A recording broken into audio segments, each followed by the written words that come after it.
My name is Lilly Chaney, and today I will be presenting on re-engineering education, updating curricula to prepare tomorrow's innovators.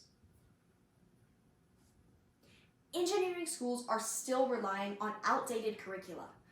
Most programs are lecture-based with little hands-on learning. These methods have not kept pace with industry expectations. As a result, students graduate knowing formulas but not how to apply them in real-world scenarios. And this disconnect leaves engineers underprepared. It creates safety risks and it lowers employment rates. And this reminds me of a quote that I found during my research for this project, which says, "Engineering education, mired in its rigid university-based training programs, is neither serving lifelong learning nor grappling effectively with what it keeps stuck." Alarcon 25. Let's take a look at the causes and effects. So some of the causes include outdated curricula, institutional resistance to change, economic resource limitations, and rigid accreditation standards. And these causes create effects such as unprepared engineers entering the workforce, which can be dangerous, industry shortages, safety risks, and negative impacts on students' lives, and even things such as a mismatch between education and employer expectations, and even a decline in STEM participation. Some people believe the current process is just fine. Some common misconceptions include fundamentals never change, so curricula doesn't need to. Lecture-based learning is sufficient. Updating curricula is too expensive. And accreditation guarantees quality expectation.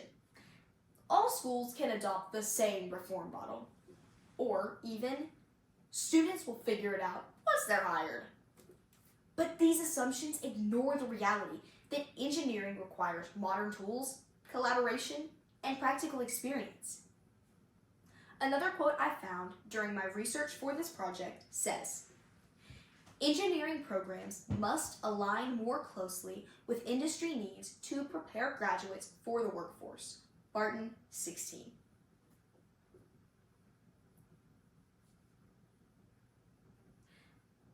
The solution begins with updating content and teaching methods. To do this, I would like to include hands-on learning to increase engagement, to update content to reflect changing employer expectations and industry needs, collaborate with the Engineering Accreditation Commission to update accreditation standards, and re-accredit schools under new criteria that reflect modern industry needs. The solution to re-engineering education requires certain resources to achieve the desired outcomes. These resources include things such as existing faculty expertise, lecture halls reconfigured for group work, labs repurposed for problem solving, and existing equipment used for simulations.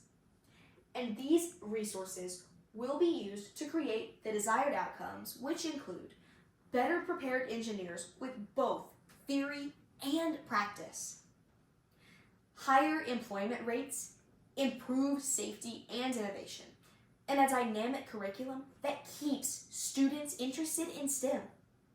Another quote I found during my research for this project was, "Educational frameworks must evolve alongside technological innovation to remain relevant and effective." Chaney et al. 396.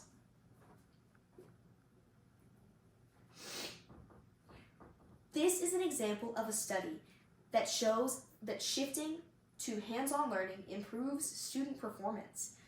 For example, pre- and post-test scores demonstrate higher creativity, accuracy, and problem solving after project-based learning. This proves that this reform works. My research is supported by peer-reviewed sources, including Alarcon, Barton, Chaney et al., Ma and Wu, and others who emphasize the need for modernized engineering education. In conclusion, outdated curricula are failing engineering students. But by updating teaching methods, integrating hands-on learning, and aligning accreditation with industry needs, schools can prepare tomorrow's innovators. This reform ensures students are ready to graduate, innovate, and safeguard public safety. Thank you.